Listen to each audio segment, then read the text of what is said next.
Hi everyone, welcome back. In this lecture, we are going to learn how to loop through a set in Python. We already know that sets in Python are unordered collections of unique items. But what if you want to perform some operation on each item in the set, like printing them one by one? That's exactly where looping comes in.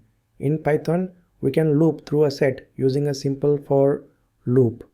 Let's go step by step and see how it works. Go to PyCharm, right click on the set directory, choose new then Python file. Let's give it a name, set_loop. Let's begin by defining a set of fruit names. Create a variable called fruits equals within curly braces. Then list the items. Within double quotes, apple. Within double quotes, banana. Within double quotes, cherry. Within double quotes, mango. Now let's loop through each item in the set and print it. We type for keyword, then a variable name called fruit, then the in keyword, then the name of our set, which is fruits, colon. On the next line, indentation is important.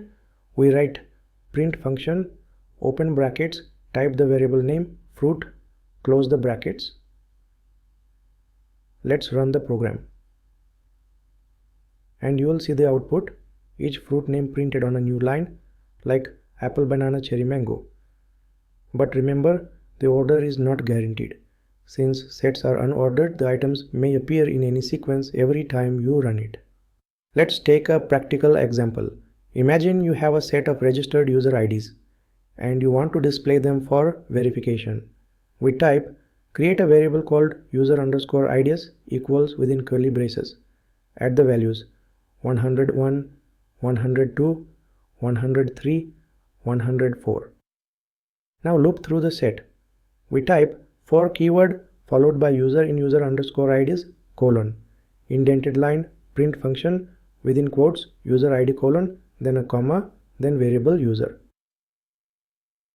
Run the code and you will get an output like user ID 101, 104, 103, 102. Again, the values appear in random order, but every value is printed exactly once. Let's summarize what we learned. You can use a for loop to iterate over every item in a set. Sets are unordered, so don't expect any fixed sequence when looping. Each item will appear only once because sets don't allow duplicates. Looping is a great way to process every element for printing, validation, filtering, or reporting. Thanks for watching, and I'll see you in the next one.